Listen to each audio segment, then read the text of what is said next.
Kita membuka persekutuan doa kita dengan tanda pengamatan Kristus. Di dalam nama Bapa dan Putra dan Roh Kudus.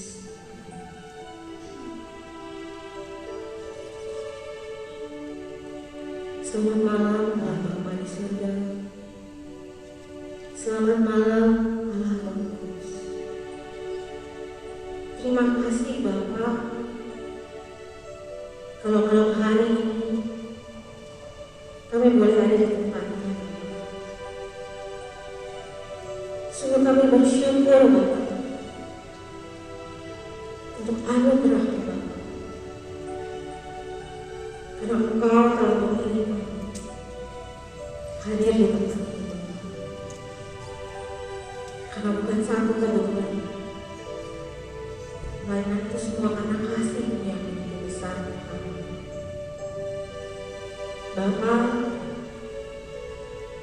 malam hari ini Bapa,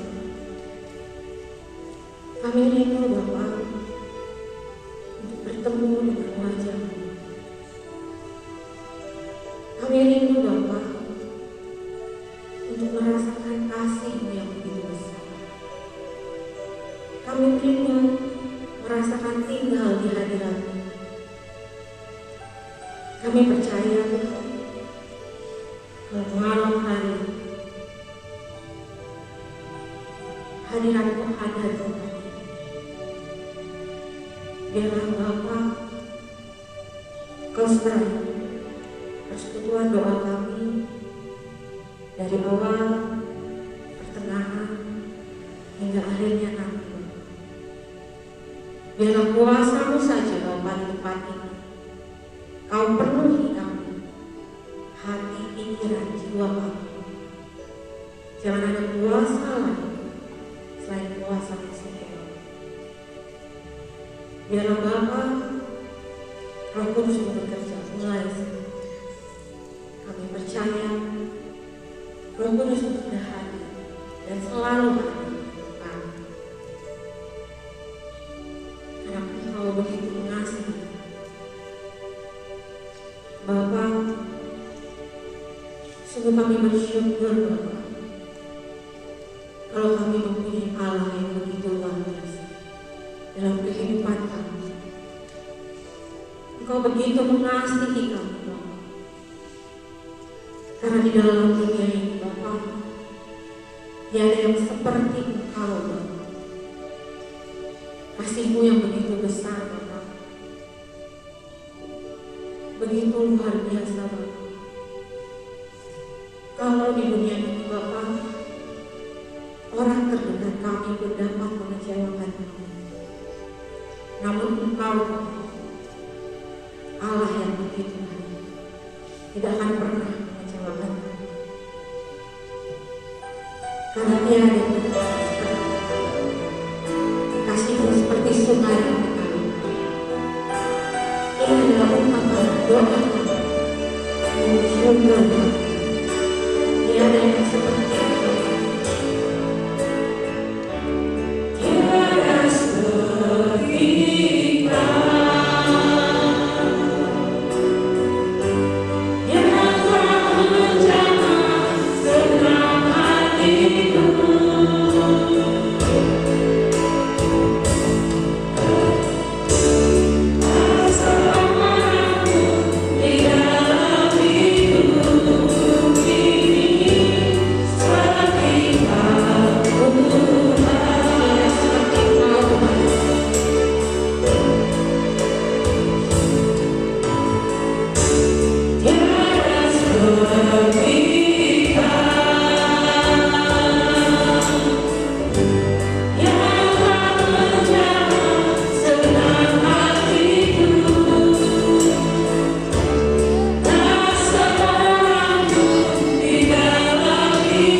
Ya Tuhan, kami bersyukur untuk kasih yang besar dalam hidup kami.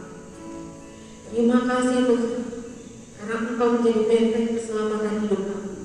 Kami percaya Tuhan, di dalam ada damai sejahtera, ada jalan kehidupan. Kami aman di dalam Tuhan. Kami tidak akan pernah berkurang, karena Engkau adalah Allah yang besar. Engkau adalah Allah yang hidup, Allah yang berkuasa sepanjang segala masa. Amin. Beri kemuliaan untuk Tuhan. Mari Bapak Ibu tetap berdiri, kita mau bersama-sama menari Tuhan. Kita mau sama-sama menaikkan pujian, karena dalamnya kasih Tuhan begitu besar.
Engkau sungguh menentukan dalam perjalanan hidup kami. Engkau selalu ada Bapa. Engkau tidak pernah meninggalkan kami. Bapa, kami percaya Bapa, dalam menjalani proses kehidupan kami Bapa, kami mau berserah Bapa. Biarlah kehendak-Mu yang terjadi dalam kehidupan kami.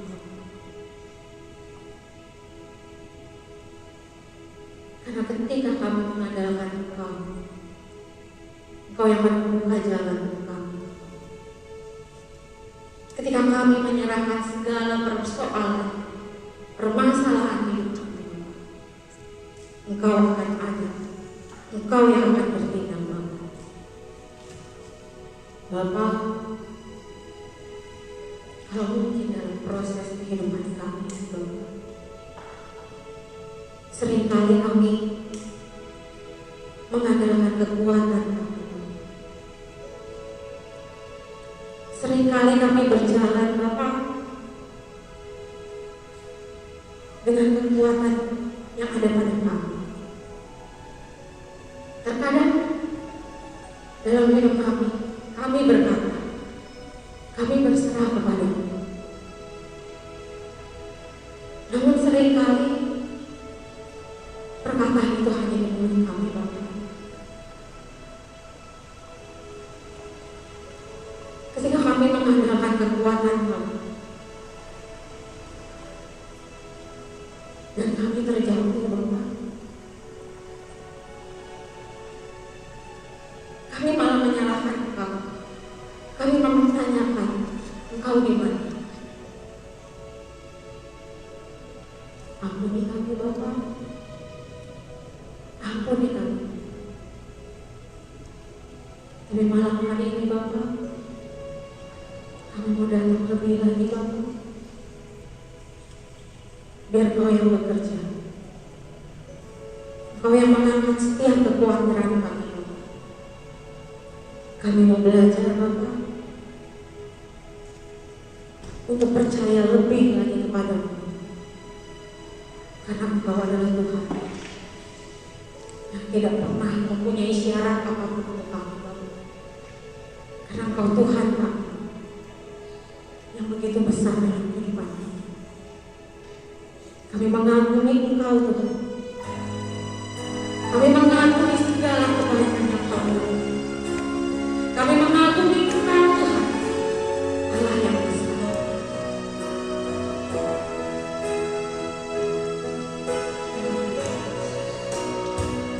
Mengagumi cara-Mu mencintaimu, Kau hari cerita proses hidupku.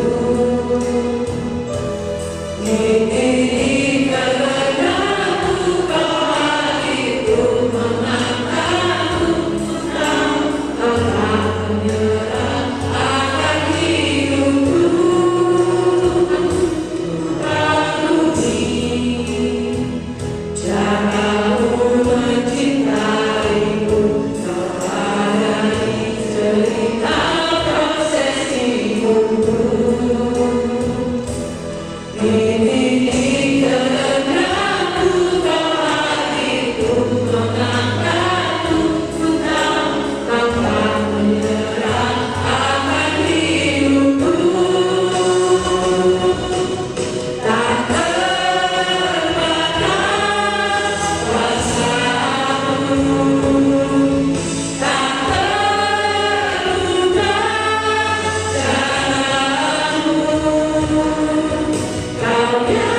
mengimani itu Tuhan, kalau Kau bekerja atas setiap proses hidup kami, atas setiap masalah hidup kami, atas setiap perjalanan kami.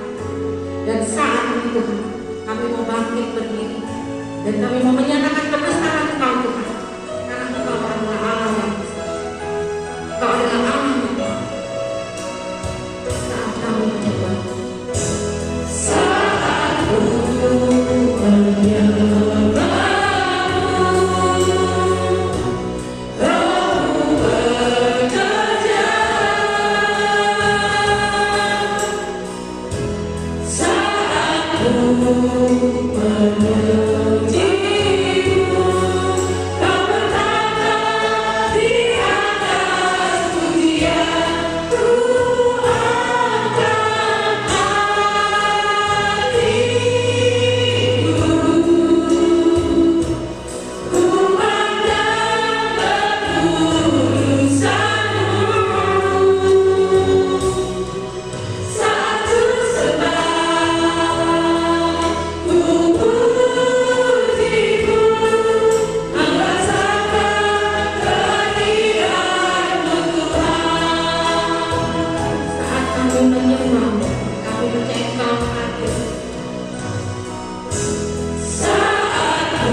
Terima kasih Bapak kalau kami boleh merasakan kasih. Terima kasih Bapak untuk hadirat Bapak. Terima kasih Bapak. Kalau sebentar Engkau akan berbicara kepada kami, biarlah kami mendengarkan setiap firman yang akan Engkau berikan pada kami. Biarlah kami menjadi Maria yang dapat duduk dan mendengarkan setiap firman yang akan Engkau. Kami bersyukur karena Engkau telah memilih anak yang Oscar untuk mewartakan firman yang akan Engkau wartakan pada malam hari ini. Bapa, saat ini Kau ambil alih Oscar. Bila Kau urapi dia, bila apa yang akan disampaikannya semua berasal daripada Bapa, dan biarlah semua yang akan dibawakan dapat menjadi rema dalam kehidupan kami. Bapa, kami siap Bapa untuk mendengarkan setiap firman yang Kau berikan. Terima kasih Bapa, segala hormat, segala kemuliaan hanya kepada satu nama Tuhan kami Yesus Kristus yang hidup kini dan berkata sepanjang segala. Amin.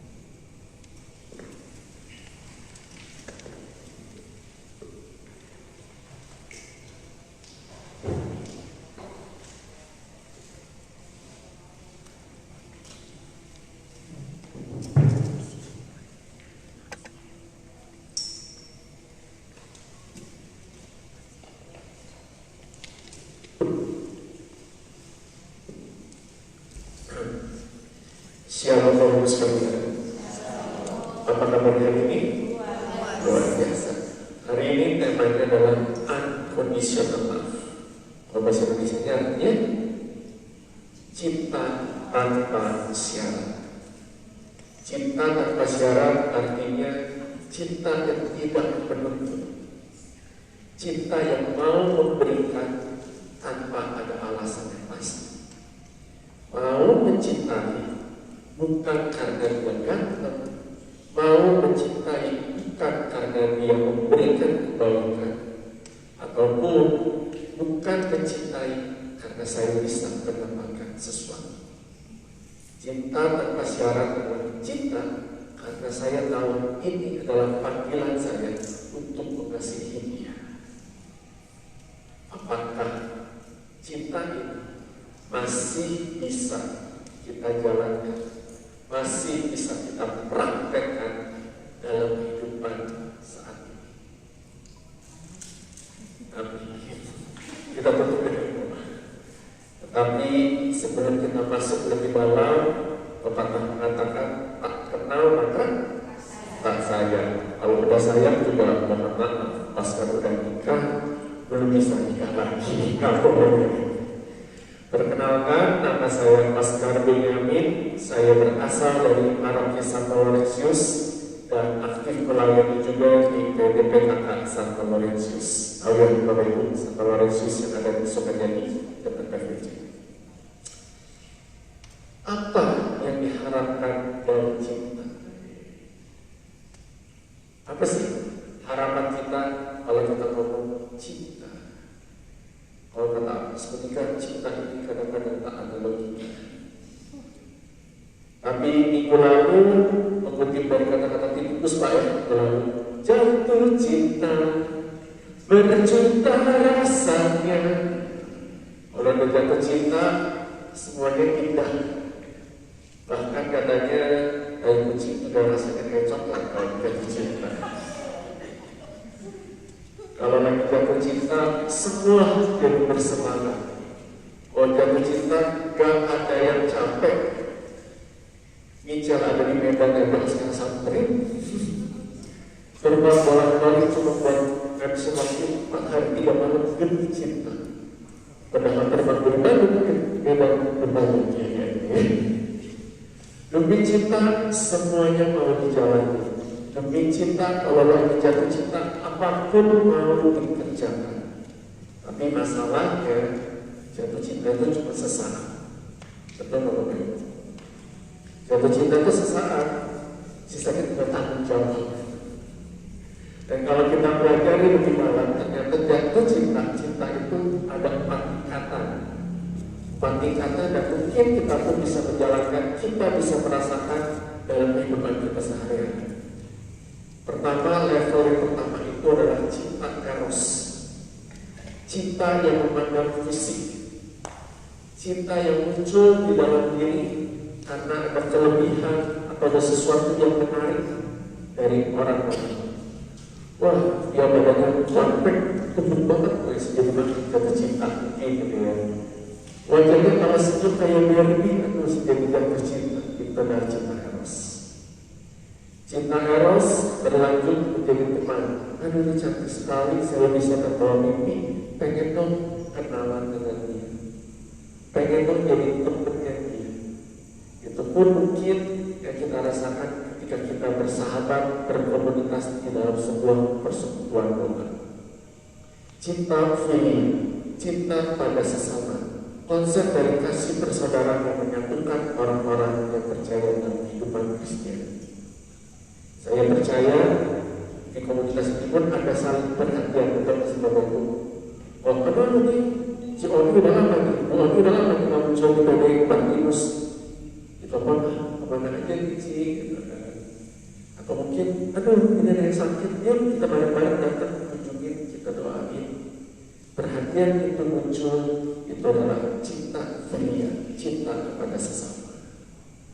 Dari teman jadi teman. Udah dari bersahabat, berkarir, dan kenal lebih dalam, akhirnya masuk cinta ke story. Mungkin di pasangan kita atau memang di keluarga kita. Cinta atau kasih di dalam sebuah keluarga, perhatian di dalam keluarga, dan jauh lebih dalam ikatannya dibandingkan story. Selanjutnya, ikatan yang paling tinggi, cinta agape yang kita bahas pada malam hari. Cinta tanpa syarat, cinta yang satu-satunya bisa kita rasakan dari Tuhan kita Yesus Kristus. Cinta yang mau berkorban, cinta yang mau memberikan segalanya, cinta yang tetap ada sekalipun kita tidak setia, sekalipun kita jatuh ke dalam dosa. Itu adalah cinta agape, kasih yang berasal dari Tuhan sehingga membuatnya menjadi kasih yang sempurna, murni dan rela berkorban. Kita semua yang ada di tempat ini, kita yang sudah memilih Yesus Kristus sebagai juru selamat, pasti mendapatkan cinta agape. Cinta yang tak berkesudahan, cinta yang selalu ada untuk kita selalu. Dan ayatnya kita pasti sudah kenal, kita sudah familiar dengan Yohanes 3 ayat 16. Terbaca Bapak Ibu? Kita baca sama-sama ya. 1, 2, 3. Karena begitu besar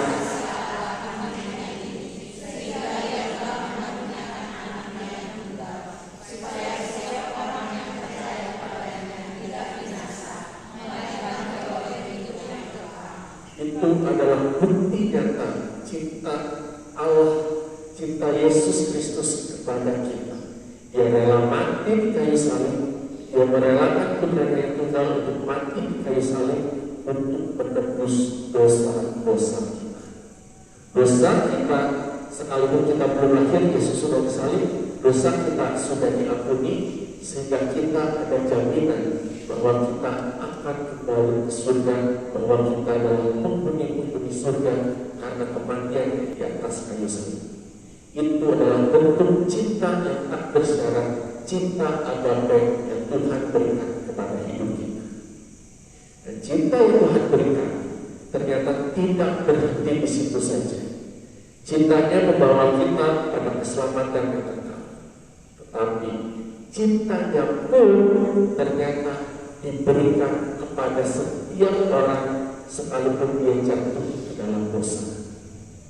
Kalau kita baca di Matius 5 ayat 45 dikatakan, kasih Allah itu sungguh luar biasa. Kasih Allah itu tak terbatas bagi orang yang berdosa ataupun orang yang dekat dengan Dia. Sekalipun kita jatuh ke dalam dosa, kasih Allah akan selalu nyata dalam hidup kita. Kita akan selalu mendapatkan berkatnya sekalipun kita sering bergumul di dalam dosa. Dikatakan kasih Allah itu seperti air hujan, seperti sinar matahari. Tahu bahwa hujan. Kalau hujan, mungkin nggak satu komplek hujan, ada satu rumah yang hujan? Mungkin nggak ya? Belum pernah kejadian nih, satu komplek ada satu rumah yang hujan itu, nggak ada ya? Hujan nggak pernah milih-milih ya, siapa yang bayar iuran, siapa yang banyak tunggakan, nggak ya? Hujan akan selalu jatuh kemanapun dia ada. Begitu juga dengan kasih Allah, begitu juga dengan cinta Allah. Kita sepakat ya, betul. Kita sepakat, sekalipun kita banyak dosa, sekalipun kita kadang-kadang tidak setia, sekalipun kita jarang berdoa, tapi kita percaya Tuhan akan selalu mengasihi kita. Kita percaya, itu kesepakatan kita percaya. Walaupun kita sering jatuh dalam dosa, saya yakin dan saya imani Tuhan akan selalu menyertai kita. Dan ternyata itu betul Bapak Ibu. Jadi beberapa waktu lalu saya pernah pengakuan dosa sama seorang pastor di Laurentius, dan saya bertanya, saya iseng aja, Pastor, mungkin gak sih gara-gara saya lupa pengakuan dosa, toko saya jadi sepi? Tuhan lebih, si Oscar banyak dosa ini, udahlah tokonya dibuat sepi. Terus dia langsung marah dan dia bilang, kasih Allah itu jauh lebih besar dari dosa kita. Jadi tidak berkata Tuhan. Sekalipun kita jatuh ke dalam banyak dosa, itu bukan artinya kita tidak diberkati. Berkat Allah akan selalu jatuh kepada kita. Berkat Allah akan selalu kita terima, sekalipun kita sering jatuh ke dalam dosa. Itu janji Allah tentang cinta kami. Dan kasih Allah pun sungguh amat besar, sehingga mampu mengampuni, menghapus setiap dosa dan pelanggaran. Syaratnya cuma satu, asalkan kita mau mengakui, menyesali, dan menjalankan sakramen tobat. Ayatnya sudah cukup populer di Yesaya 1 ayat 18. Kita baca sama-sama ya. 1, 2, 3. Sekalipun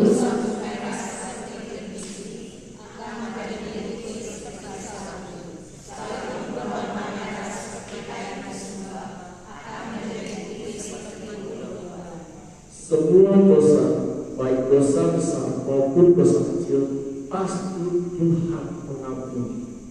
Bahkan juga itu hampir Pastor Rudi hari ini kata. Saya pernah ngobrol sama Pastor Rudi waktu itu perjalanan ke Tasik, ngobrol sama dia cerita, kadang-kala ada di Bandung itu banyak ada pastor yang udah jadi imam, udah jadi pastor, sudah bertugas, jatuh cinta sama Tuhan. Dia naksir sama Tuhan, bahkan dia berkembang, masih berhubungan dengan dia punya anak, otomatis dia pada dosa untuk baru. Dan saya tanya ke Pastor Rudi, dosanya bisa diampuni? Bisa, asalkan dia mau pengakuan dosa. Wah, begitu besar kuasa sakramen pertobatan. Dosa apapun, mau kita pikir itu kita malu banget ya, seorang imam nikah gitu kan, berhubungan badan sebelum dia nikah, tapi itu pun Tuhan bisa ampuni, asalkan ada 3 syarat. Kita menyadari kita berdosa, kita mengakui, dan kita menyesali akan perbuatan dosa. Nah, minggu depan itu Rabu Abu Bakar, jangan lupa sakramen pertobatan. Oleh kanan kirinya jangan lupa ya pengakuan dosa, jangan lupa. Karena kita percaya kasih Allah yang sangat terbatas pasti mampu, pasti sanggup mengampuni, menghapus dosa-dosa kita. Itu adalah bentuk cinta agape kita. Yang keempat, Tuhan adalah gembalaku, tanpa kekurangan aku. Ia memberikan aku di padang yang berbukit hijau. Ia membimbing aku ke air yang tenang. Ia menyegarkan jiwaku. Ia menuntun aku di jalan yang benar oleh karena namanya. Cinta Allah yang tak berkesudahan, cinta Allah yang agape itu akan memelihara kita, akan membawa kita kepada kehidupan yang penuh harapan, penuh damai sejahtera, penuh dengan sukacita. Itulah janji Allah. Dia akan selalu memelihara kita karena kita adalah anak-anak kesayangannya. Sepakat yang berbeda. Dia akan selalu memelihara kita, dia akan selalu menjaga kita. Tapi yang menarik, di ayat selanjutnya katakan, sekalipun aku berjalan dalam lembah kekelaman, aku tidak takut bahaya, sebab Engkau beserta. Gadamu dan tongkatmu itulah yang menghibur. Sekalipun aku berjalan dalam lembah kekelaman. Bapak Ibu, kasih Allah memang tidak berkesudahan, tetapi kasih Allah tidak menjamin bahwa langit akan selalu biru. Kasih Allah tidak akan menjamin bahwa hidup kita akan lurus-lurus aja, baik-baik aja. Dikatakan, sekalipun aku berjalan dalam lembah kekelaman. Kasih Allah tak berkesudahan. Kasih Allah tanpa ada syarat. Tetapi kasih Allah bukan artinya menjauhkan kita dari cobaan, tetapi dari kasih Allah itu jadi pegangan kita untuk tetap berjalan, untuk tetap melangkah sekalipun hidup sedang tidak baik-baik saja. Bapak Ibu mungkin sepakat dengan saya. Dulu kita berharap setelah COVID-19 beres, setelah PSBB hilang, ekonomi sudah akan pulih, akan membaik, cari duit akan jadi lebih mudah. Tapi ternyata cari duit makin susah. BBM makin mahal, beras makin mahal, apalagi mau masih harga lebih makin jauh besar. Kehidupan kita gak pernah lurus-lurus saja. Kehidupan kita gak pernah baik-baik saja selalu. Begitu juga yang sedang saya alami. Toko baju saya, sekalipun pandemi udah beres, sekalipun PSBB udah beres, ternyata omset yang belum beres juga. Masih aja berkurang, masih aja adem-adem aja. Tetapi apakah artinya saya harus menyerah? Apakah artinya saya boleh berkata, aduh Tuhan jauh dari saya? Enggak. Dikatakan, sekalipun aku berjalan dalam lembah kekelaman, aku harus tetap berjalan maju. Aku harus tetap bersukacita di dalam Kristus. Hari ini saya nggak tahu Bapak Ibu dalam pergumulan apa.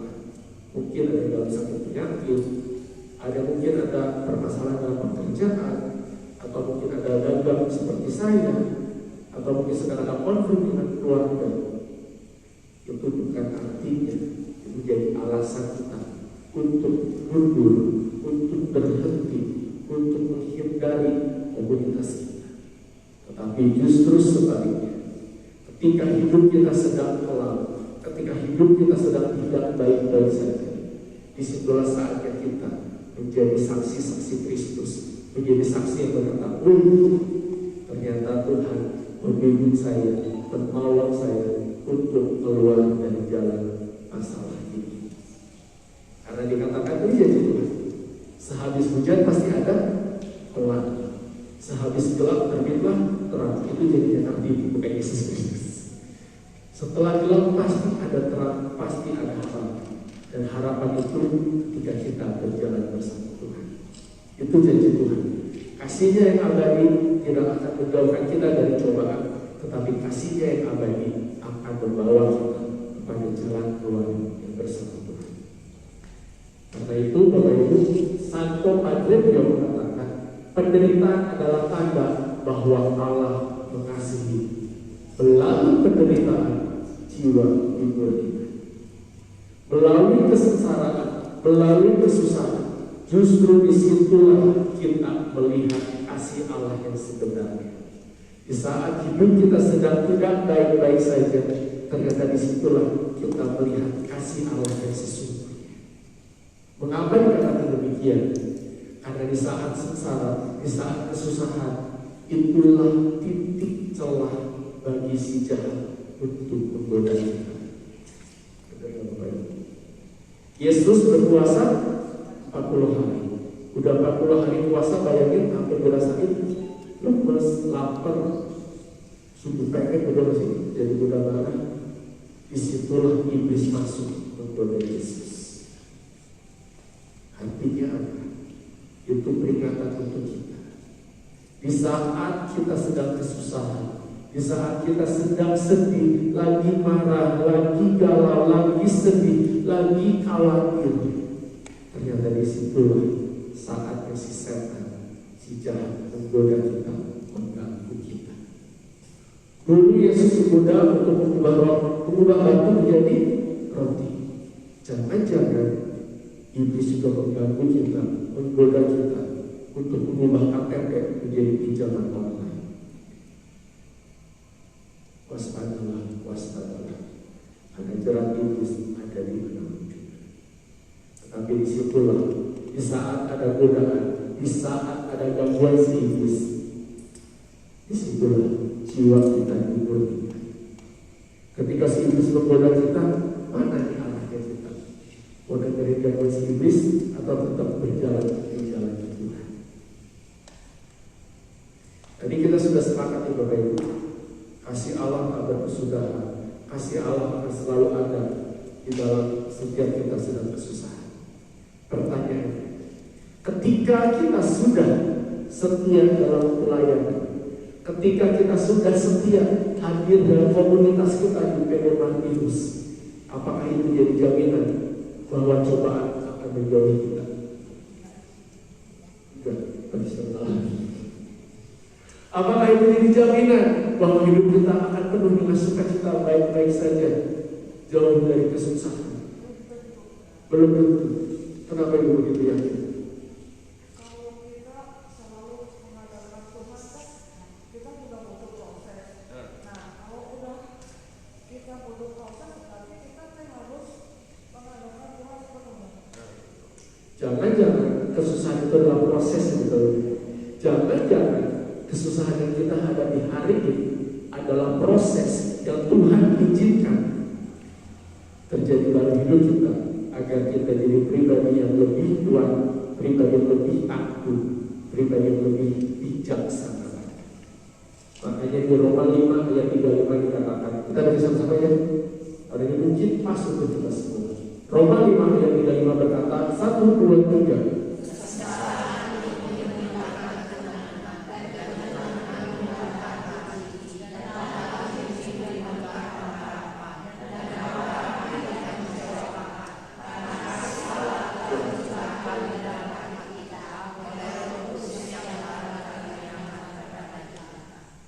Ketika kita sengsara, kita tetap ada pengharapan karena kasih Allah dicurahkan dalam hati kita. Mungkin hari ini kita masih belum baik-baik saja. Mungkin hari ini kita belum melihat pelangi yang Tuhan berikan. Tapi inilah janji Tuhan. Di dalam kesengsaraan ada ketekunan. Di dalam ketekunan akan menimbulkan tahan puji. Ketika kita tangguh, maka kita akan selalu berpengharapan di dalam Tuhan. Bapak Ibu tahu pohon-pohon yang ada di hutan. Mungkin juga pernah dengar kitab di Mazmur dikatakan pohon yang kita itu adalah pohon yang tumbuh di tepi aliran sungai. Betul-betul. Pernah dengar nggak ayat itu? Pernah dengar ya? Itulah janji Tuhan. Kalau kita bersama Dia, kita adalah pohon yang tumbuh di tepi aliran sungai. Kita pikir enak banget ya. Pohon di tepi aliran sungai air banyak melimpah, pasti bisa hidup gede, bisa hidup bertumbuh berbuah, betul Bapak Ibu. Tapi bayangin, kalau pohon itu masih berupa biji, ditanam di tepi sungai. Kebayang masih Bapak Ibu, masih kecil, akarnya belum kuat, tapi dia harus melawan aliran sungai. Itu Bapak Ibu. Aduh, yang namanya bibit masih kecil, masih lemah di aliran sungai. Aduh, itu dia. Aliran sungai yang ada pasang, ada surut, begitu juga hidup. Baru mulai kenal sama Tuhan, baru mulai setia sama komunitas. Ternyata aliran cobaan masih ada berkata. Udah nih udah lama di komunitas, si bijinya udah mulai berakar, udah mulai tumbuh batang-batang kecil, tumbuh, udah mulai gede. Ternyata nggak baik-baik aja. Kalau pohon di aliran sungai, otomatis suka ada hewan kan sih? Hewan datang, ibu, anggaplah harimau datang minum air, kukunya tumpul, pengen asahnya kemana? Dicakar-cakar ke pohon itu. Ya, benar kucing itu kalau biar ini diasah ke pohon, ke batang pohon biar baunya tajam. Orang yang tinggal di aliran sungai memang banyak kayak, tapi ada godaannya juga. Kadang-kadang dicakar sama orang-orang di sebelah, kadang-kadang disakiti sama orang-orang di sekitar juga. Itu proses pohon yang tumbuh di aliran sungai. Bagaimana dengan angin? Angin dekat sungai jauh lebih kuat, jauh lebih kencang. Dia harus tahan angin, dia harus kena cakaran, sampai ujungnya mungkin hewan itu buang yang besar. Yang itu dekat pohon itu. Mungkin nggak? Mungkin. Tapi kalau pohon itu mau mengolahnya, akhirnya ditutup menjadi sesuatu yang berharga. Begitu juga dengan kehidupan. Jangan-jangan sesuatu yang kita lihat itu buruk, sesuatu yang menyakiti kita, sesuatu yang mungkin membuat kita harga diri kita turun, kita dilecehkan, kita direndahkan. Jangan-jangan itu adalah proses yang Tuhan janjikan kepada kita untuk membentuk kita menjadi pribadi yang tangguh, pribadi yang terus berpengharapan pada Tuhan. Firman Tuhan mengatakan cobaan manusia tidak akan melampaui kemampuan kita sendiri. Tapi kalau hari ini kita lagi hidup susah, kalau hari ini kita lagi pusing tujuh keliling untuk mikirin uang sekolah, cicilan, uang kontrakan dan lain sebagainya, saatnya kita bersyukur. Tuhan terima kasih karena saya dikasih tahu ternyata saya kuat untuk menghadapi ujian tersebut. Itu teorinya. Prakteknya gampang atau susah? Prakteknya susah. Saya bersama menjelaskan curhat-curhatan di rumahnya, ini gimana, kata kecil. Kan kamu sendiri udah apa? Harus kuat. Oke, terima kasih jawabnya. Bapak Ibu sekalian, hidup ketika mengikuti Kristus tidak akan lurus saja. Justru kita akan menghadapi angin, cakaran, ataupun kotoran-kotoran dalam hidup. Tapi itulah proses yang membentuk kita untuk terus berpengharapan di dalam Kristus. Itu adalah proses yang membuat kita semakin sadar bahwa kasih Allah tak sudah dalam hidup kita. Akhirnya kita dapat kesimpulan pada dulu kita bagi sama-sama 1, 2, 3.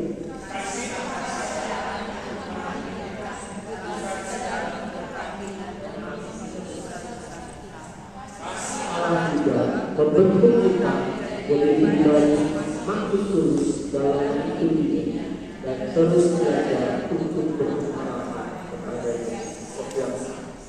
Kasih Allah bukan hanya membahas pertolongan, kasih Allah tidak hanya membahas tentang berkat, tetapi kasih Allah juga membahas mengenai kesempatan kita untuk berproses di dalam Dia.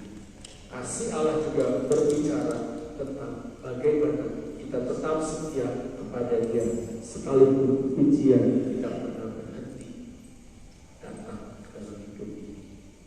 Itu adalah janji Allah, itu adalah kasih yang Allah janjikan kepada kita.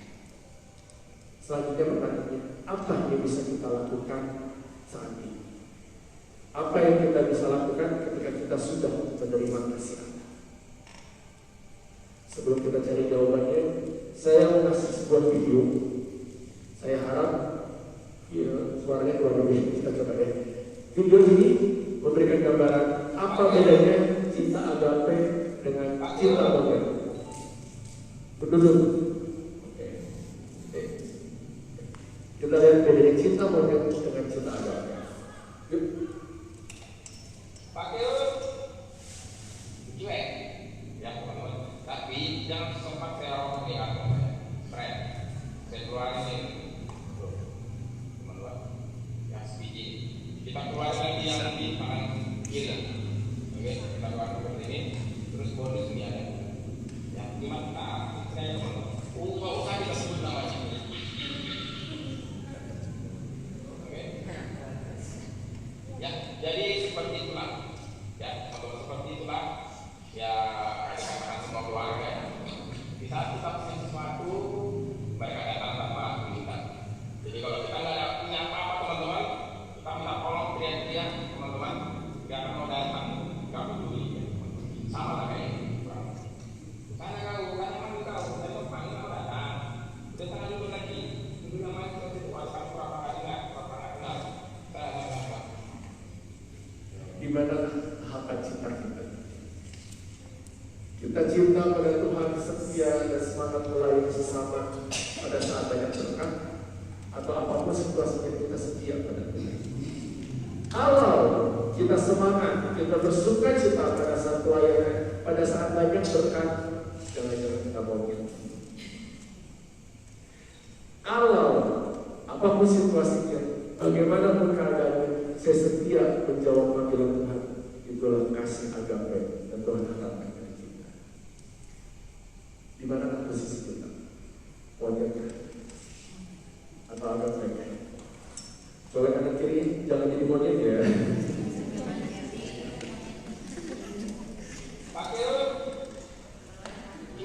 Oke, ibu tahu terus. Oke.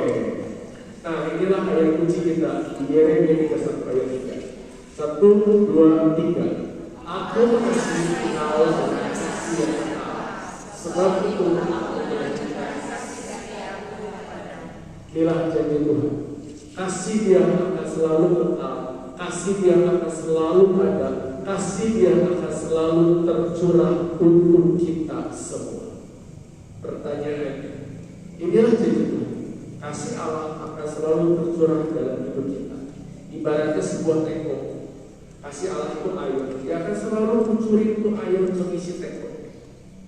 Kalau kita hanya diam, kita hanya menerima, akibatnya teko itu akan tumpah. Airnya melebar kemana-mana, terbuang sia-sia.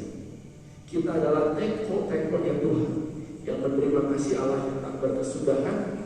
Artinya kita pun punya tanggung jawab untuk membagikan kasih itu kepada orang-orang di sekitar kita. Betul nggak Bapak?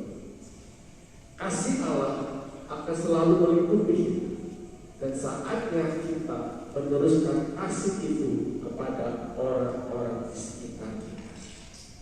Janji Allah mengatakan kasih Allah akan kekal abadi untuk kehidupan kita.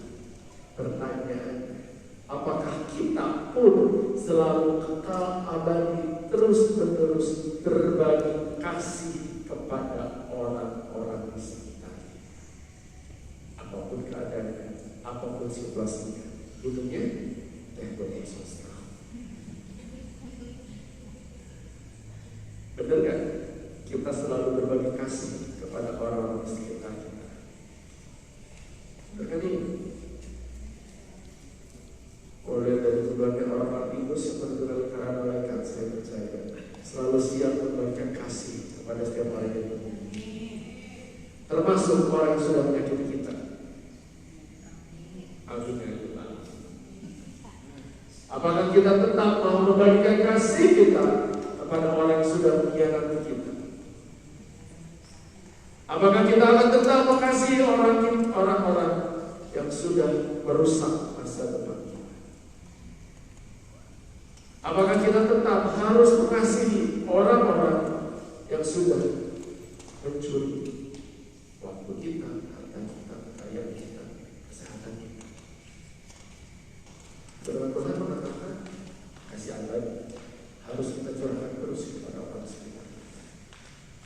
Tapi pertanyaan, mampukah kita tetap berbagi kasih kepada orang-orang sekalipun mereka sudah pernah menyakiti kita? Kita ambil contoh dalam situasi ini. Pertama, saya ingin membawa seorang tokoh yang namanya Nabi Hosea. Dia tokoh perjanjian lama. Dia tahu bahwa itu kisahnya. Dia adalah Nabi Hosea. Waktu itu Tuhan berfirman seperti, hai Hosea, nikahi seorang pelacur.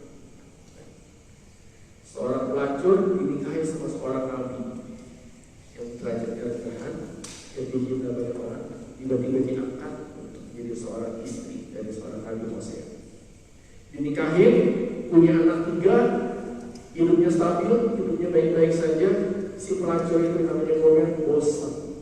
Aduh, hidup kalau lurus-lurus aja kayak jalan tol kan gak enak, kata dia. Hidup tuh harus bergelombang. Akhirnya dia kabur dari Hosea, kembali ke pekerjaan semula, menjadi seorang pelacur.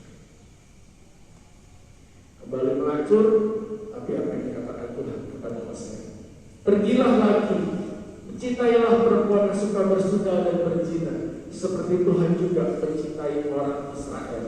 Sekalipun mereka berpaling kepada Allah-Allah lain yang menyukai kue bisnis. Lalu ia membeli dia, membayarnya 15 sekal perak dan 1,5 koper itu. Itu adalah kasih yang tanpa syarat yang Tuhan ajarkan kepada kita. Bisa kebayang itu orang yang dibantu dinaikin derajatnya, udah punya anak 3, hidup udah stabil, malah kabur sendiri. Gimana perasaan si Nabi Hosea pada situasi sakit, kesel, berbumbel, keki ya, udah baik-baik gitu kan, angkat kerajaan, tapi dia tetap kabur. Tapi itulah kasih tanpa syarat. Sekalipun dia sudah tidak setia, sekalipun dia sudah selingkuh, Tuhan minta untuk tetap mencintai dia kembali. Mengasihi sesama bukanlah tanpa penderitaan, tetapi mengasihi sesama dapat dilakukan jika kita ingat kasih Allah. Tepatnya apa? Berfirmanlah Tuhan kepadamu. Kita bisa kuat, kita bisa mengasihi orang-orang yang sudah menyakiti kita jika kita tetap mendengarkan suara Tuhan, jika hati kita tetap terbuka pada suara Tuhan. Apakah situasi ini masih relevan dengan dunia saat ini?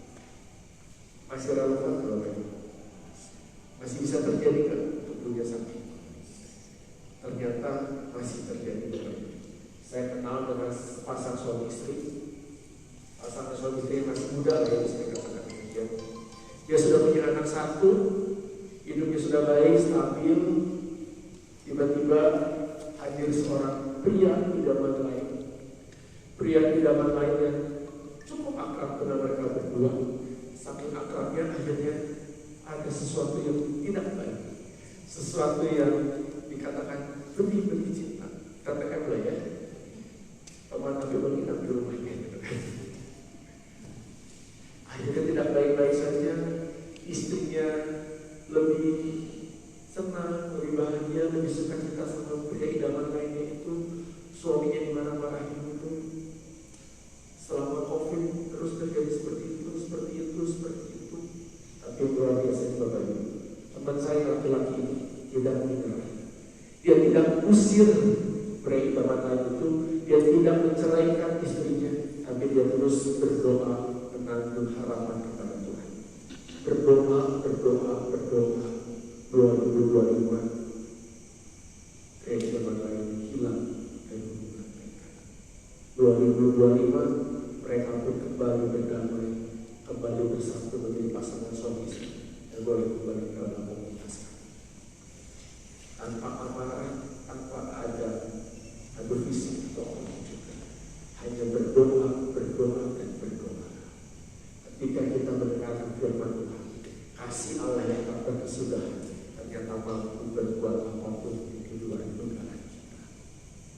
Jika hari ini kita mungkin sedang dikhianati, hari ini mungkin kita sedang dikecewakan, mungkin hari ini kita sedang marah sama orang-orang di sekeliling kita, jangan lupa untuk berdoa, jangan lupa untuk terus mendengarkan suara Tuhan, karena Dia yang akan memberikan jalan keluar untuk kehidupan kita. Amin Bapak Ibu. Yang pertama. Dan yang kedua, mungkin seringkali kita pun saat ini menghadapi orang-orang yang munafik, orang-orang yang mengkhianati kita, orang-orang yang menyakiti hati kita. Kalau kita ingat kisah Yakub dan Esau, Bapak Ibu ingat Bapak Ibu, di mana Esau melepaskan hak sulungnya atas manut usuk kacang merah. Di posisi kampung akhirnya menjadi orang yang berkata. Tapi sekarang saya mau ajak Bapak Ibu dilihat dari sisinya Esau. Gimana perasaan Bapak Ibu kalau jadi seorang Esau? Dia itu anak sulung, dia itu adalah pemegang hak waris utama dari keluarga Ishak. Dia itu punya jaminan hidupnya makmur sejahtera kalau memang hak sulung itu datang kepada dia. Tapi dia dikhianati, dia dibohongin sama adiknya sendiri, dia dikibulin sama mamanya. Perasaannya gimana Bapak Ibu? Sakit, sedih, merasa sendirian. Orang tuanya, adiknya yang ketiga. Tapi kita lihat bagaimana Esau mengampuni. Ketika Yakub sudah lari berpuluh-puluh tahun, ketika dia mau kembali ke rumah Esau, sebelum Yakub minta maaf, Esau sudah mengampuni Yakub. Maka dikatakan ketika dia melihat kejauhan, ini adik saya, dia lari, dia menghampiri dan dia memeluk Yakub. Dari sini kita belajar, sebagai manusia kita harus berani untuk mengampuni orang-orang yang sudah menyakiti kita. Kita harus mampu untuk melepaskan pengampunan pada orang-orang yang sudah mengkhianati kita. Berat? Iya berat. Sakit hati? Iya sakit hati. Tetapi pengampunan itu adalah keputusan pribadi. Pengampunan itu bukan hasil usaha dari orang-orang sekitar kita. Mau dibujukin kayak gimana pun juga, kalau hati kita nggak mau mengampuni, tidak bisa mengampuni. Tetapi satu hal yang kita ingat, mengapa kita harus mengampuni orang yang sudah menyakiti kita? Karena kasih Allah tak berkesudahan, kasih Allah kekal abadi meliputi hidup kita. Karena itu, setelah kanan kiri ke belakang, ayo belajar mengampuni.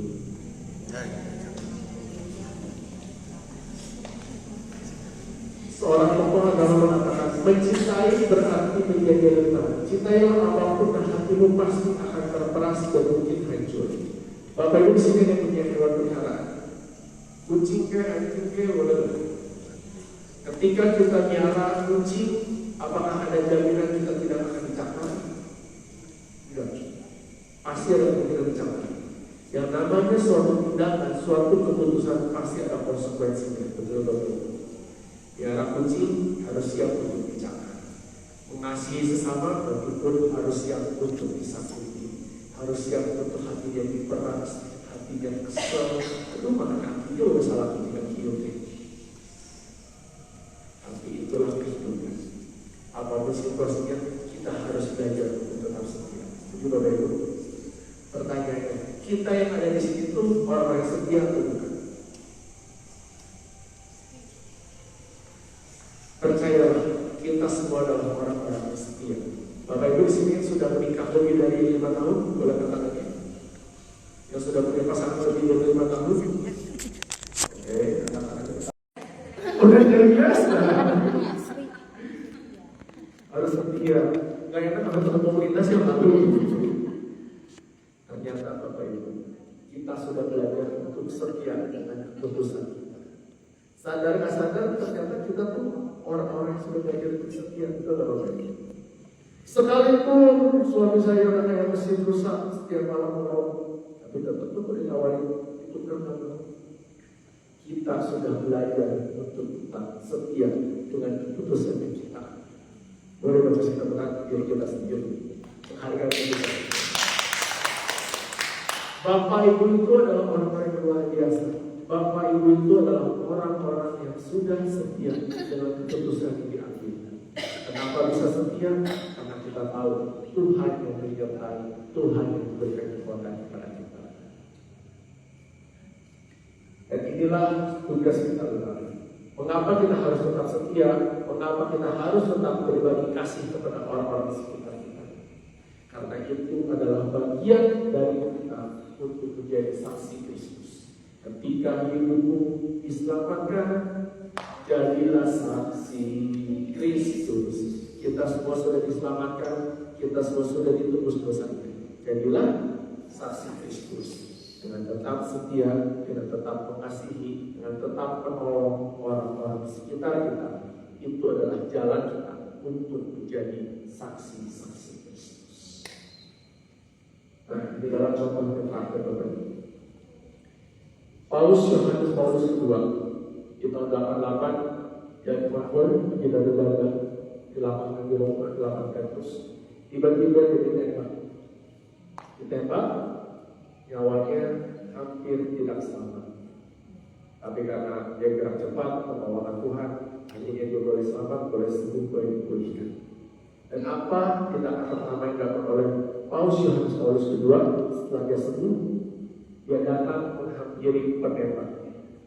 Dia menghampiri dan dia mengatakan, pengampunan adalah kekuatan yang lebih besar daripada kebencian. Yohanes Paulus adalah bukti nyata kita sebagai manusia modern memiliki kemampuan untuk mengampuni sesama. Kita punya kemampuan untuk melepaskan pengampunan kepada orang-orang yang sudah menyakiti kita.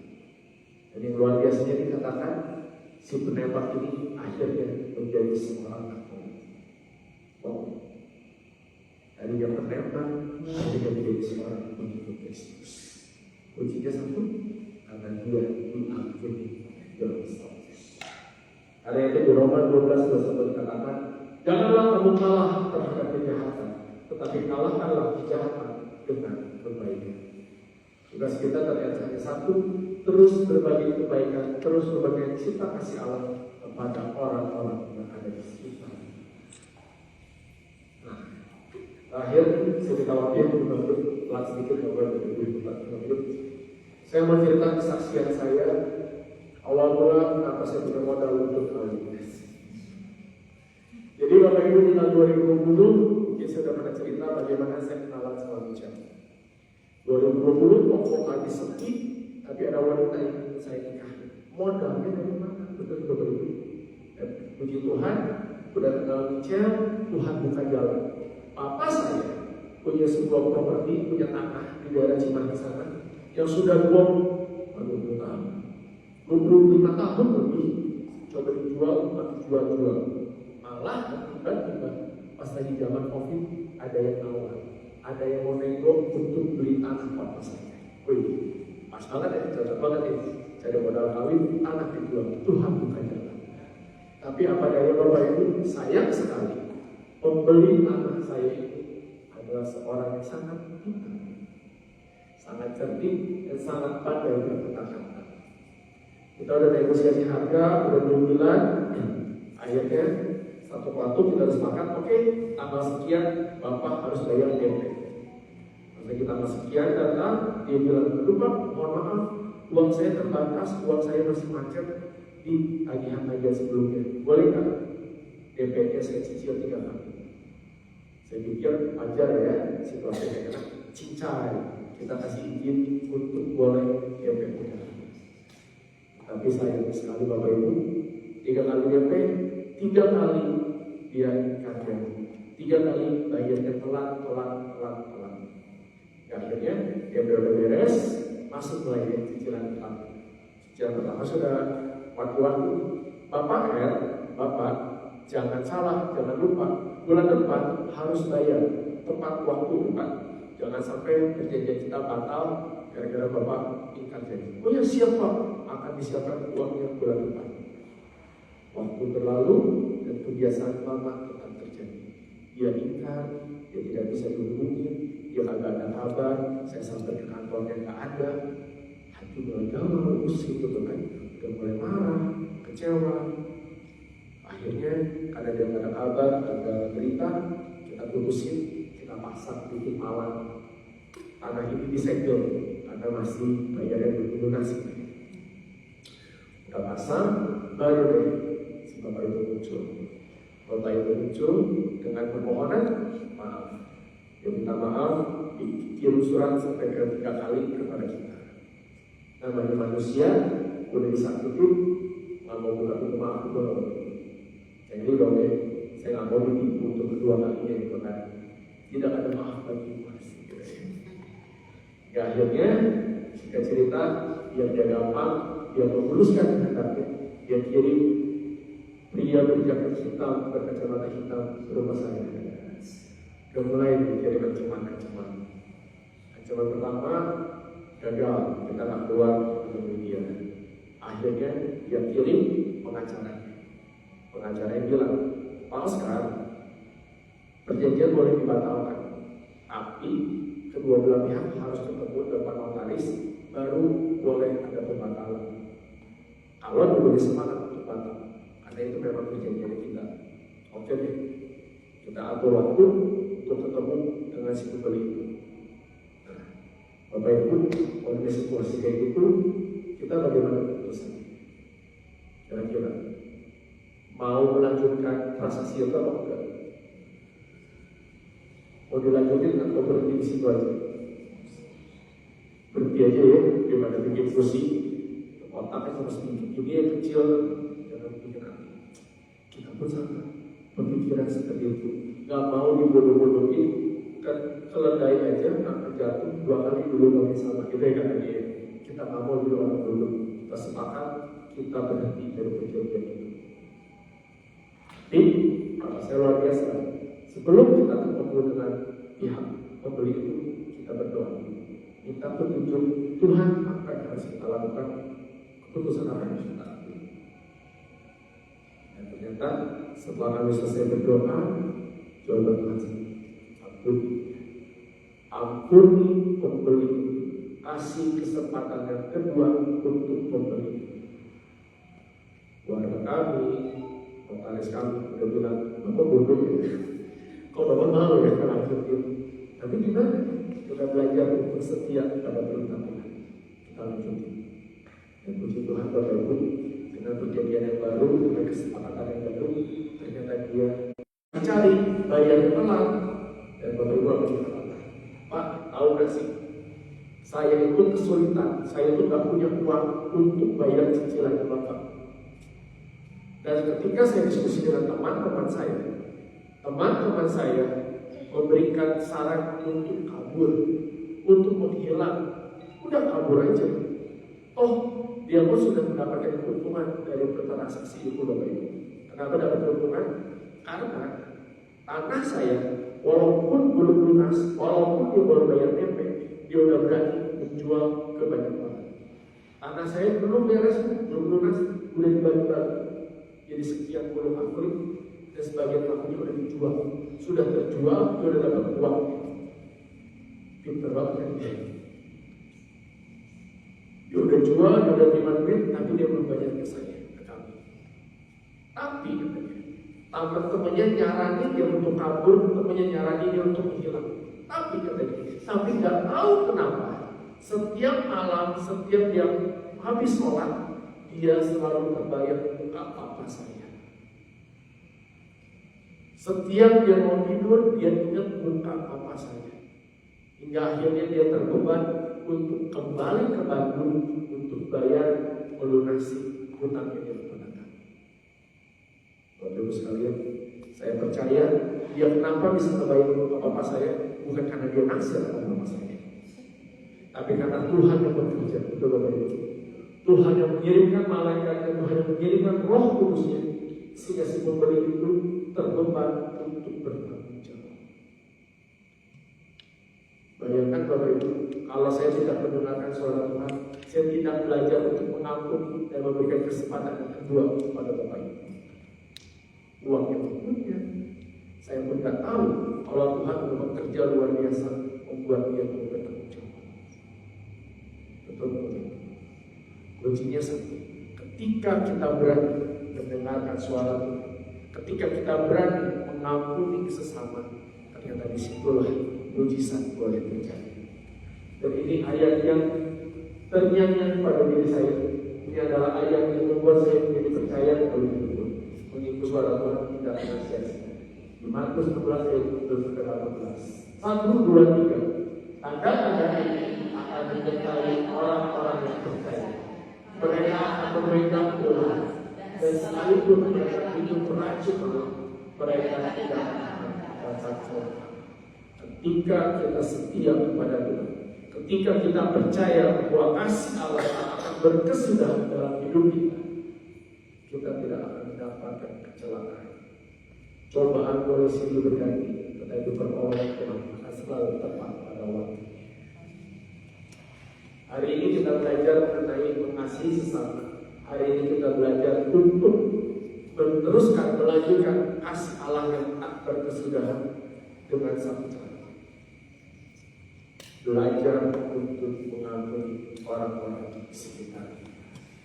Bentuk kasih yang paling indah adalah memberi pengampunan dan rela memberikan kesempatan kedua bagi mereka yang sudah menyakiti, melukai, mengkhianati kita.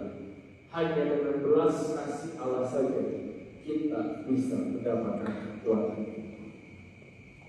Kita kalau berjalan sendiri tidak akan mampu. Kita pasti akan lemah, kita akan pasti mudah marah, kita pasti tergoda untuk balas dendam. Tapi karena ada kasih Allah di dalam diri kita, maka semuanya pun menjadi kita pun sangat besar kemungkinan untuk bisa mengampuni sesama, dan besar kemungkinan juga kita bisa melihat kasih Allah dalam hidup. Bapak Ibu, tadinya saya mau bawa melanjutkan lagu, tapi kayaknya udah 55 menit kita tutup saja gitu aja. Bapak Ibu sekalian, disakiti, dikhianati, mungkin adalah pengalaman yang tidak menyenangkan. Mungkin hari ini pun kita sedang bergumul, berselisih dengan orang-orang di sekitar kita. Mungkin dengan rekan kerja, mungkin dengan keluarga, atau mungkin dengan orang-orang di komunitas kita. Mungkin ada perselisihan, mungkin ada amarah, mungkin ada rasa dendam dalam diri kita. Tapi pada malam hari ini, saya ingin mengundang Bapak Ibu sekalian untuk pejamkan mata. Bayangkan orang yang membuat kita kesal, marah, sedih itu berdiri di depan kita. Kita imajinasikan ada orang itu di depan mata kita. Kita bayangkan orang-orang yang membuat kesal kita. Setelah kita membayangkan dia, sekarang kita bayangkan sosok yang namanya Yesus Kristus. Kita bayangkan Yesus Kristus berdiri di belakang orang yang mengesalkan. Dalam imajinasi Bapak Ibu sekalian, kira-kira sosok Yesus lebih besar atau lebih kecil dari orang yang menyebalkan?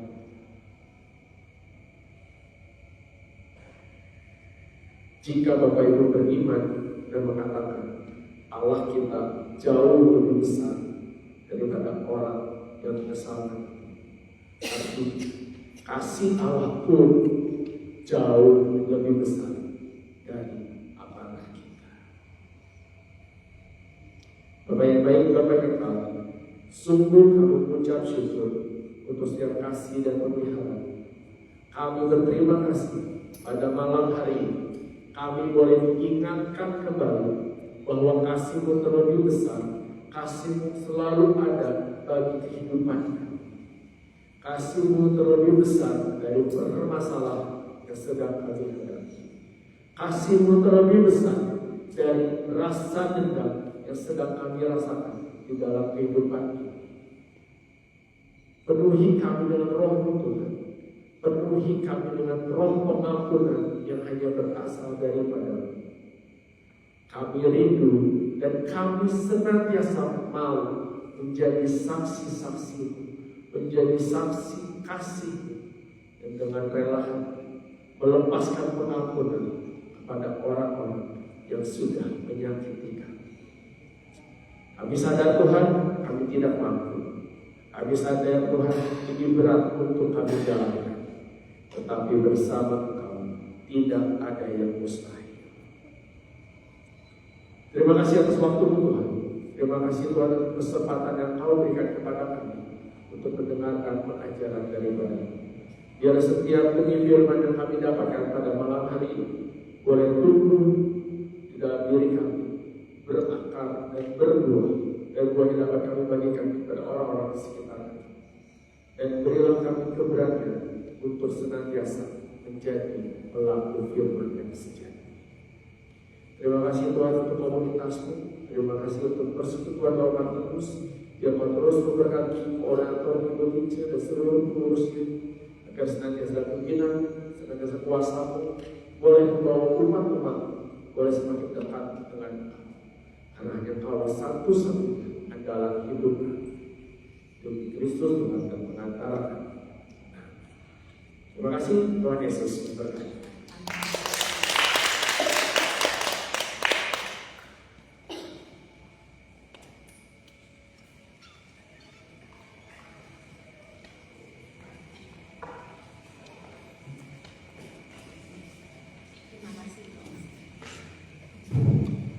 Puji Tuhan kalau firman sudah dilakukan di tempat ini dan banyak sekali Tuhan berbicara dan meneguhkan untuk kita semua di tempat ini. Saat ini mari kita masuk kembali kita berdoa bersama. Bapak, terima kasih Bapak untuk firman yang sudah Kau tampilkan. Kami bersyukur Bapak kalau Kau selalu menyertai, kalau kasih-Mu tidak pernah bersyarat pada kami. Kami mau percaya penuh Tuhan padamu untuk setiap apa yang sudah terjadi. Bapak, kami bersyukur untuk anak-Mu Bro Oscar yang sudah Kau kirim di tempat ini. Kami mau berdoa untuk Bro Oscar Bapak, biar Kau berkati terus Bapak setiap kerinduan dari Bro Oscar, biar berkat-berkat-Mu terus mengalir, biar Kau terus pakai dia Tuhan, biar semakin Kau pakai dia untuk perpanjangan tangan-Mu, untuk memberitakan kabar sukacita, kabar kebenaran akan Engkau, sehingga banyak jiwa-jiwa yang terpanggil. Berkati terus dia Tuhan, usahanya, keluarganya, dan istrinya Tuhan, apapun kerinduannya Tuhan, biar Engkau genapi, biar Kau jawab setiap doa-doa yang dia sampaikan. Bapak, terima kasih Bapak, kalau kami sudah mendapatkan berkat melalui firman yang Kau sampaikan untuk kami. Saat ini Bapak, kami akan kembali berkat itu Bapak lewat persembahan. Berkati setiap persembahan yang akan diberikan Bapak, tangan-tangan yang akan memberikan, biarlah Tuhan Kau berkati setiap tangan-tangan yang akan memberikan persembahan ini, agar persembahan ini jadi pertumbuhan PD kami ke depannya untuk semakin memperbesar kerajaan, semakin banyak jiwa-jiwa yang terpakai lewat PD kami Santo Matius. Terima kasih Tuhan, segala hormat kami, syukur kami. Kami naikkan melalui Tuhan kami Yesus Kristus, hidup kini sepanjang. Amin. Sambil persembahan berjalan, kita nyanyikan satu pujian setia bersama. Tuhan adalah Tuhan yang setia.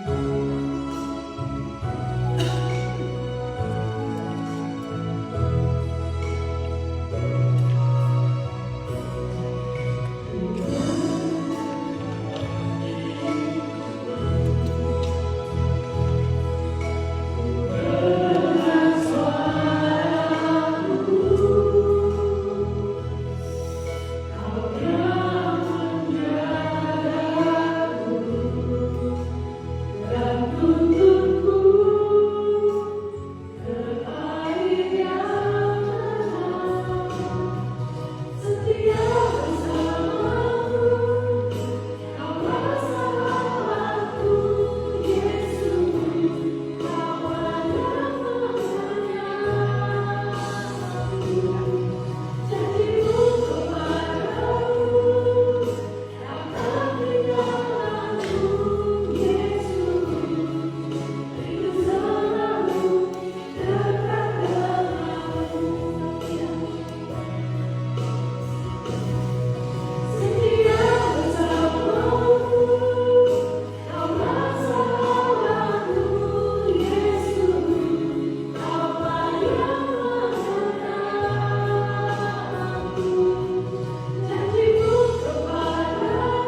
Shalom semua. Shalom. Selamat malam.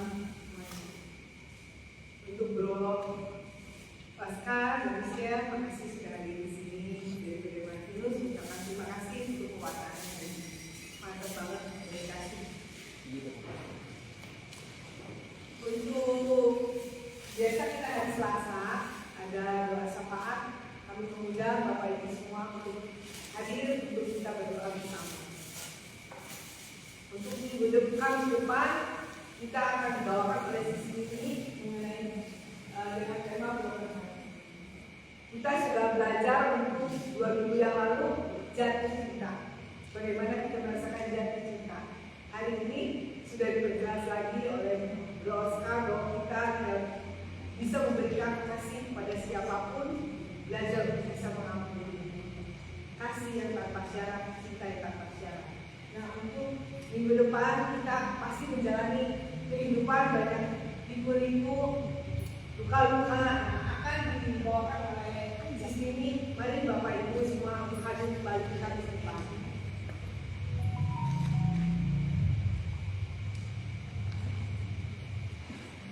Nah, Bapak Ibu, kita biasa pewartaan akan ada untuk mengisi kuesioner ya. Bapak Ibu bisa scan QR untuk mengisi pewartaan yang dibawakan oleh Bro Oscar. Kita setiap Kamis harus mengisi ya untuk sedikit evaluasi ya. Setiap hari Sabtu kita akan ada dalam pagi. Untuk Sabtu ini kita akan dalam pagi, biasa jam 7 pagi. Sesudah PD kita biasa akan ngobrol bersama. Terima kasih untuk semuanya, Tuhan berkati.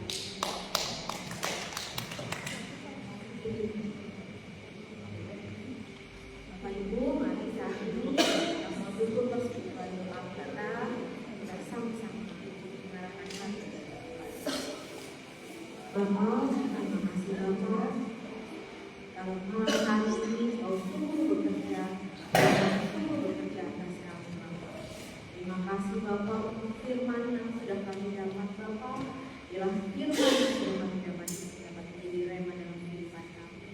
Dan terima kasih Bapak untuk kami dapat lebih lagi menjadi contoh teladan agar kami juga dapat memberi kasih yang tanpa syarat untuk sesama kami. Walaupun itu berat Tuhan, tapi kami akan terus belajar Tuhan dan kami akan terus meneladani apa yang Kau ajarkan, yang firman sudah Kau sampaikan tadi Tuhan.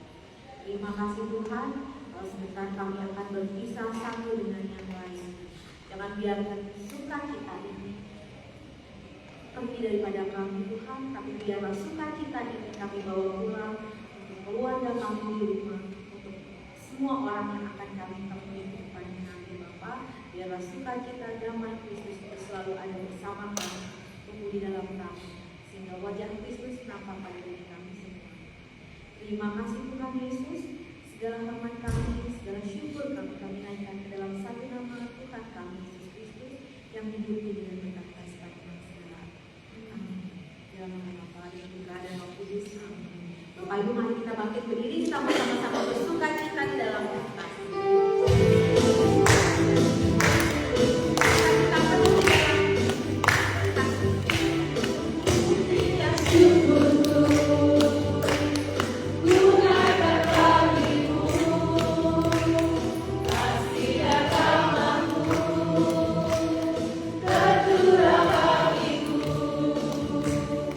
Hidup bersamamu,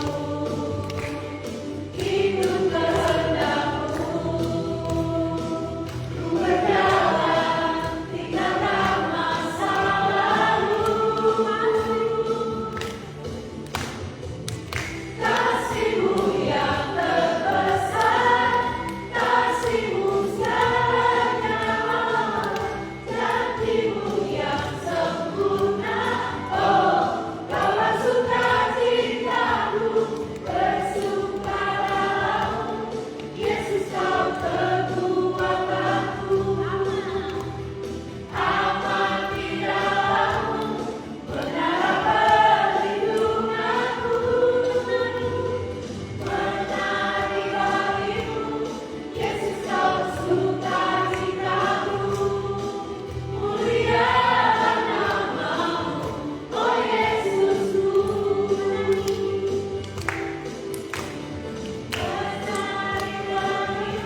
Iya.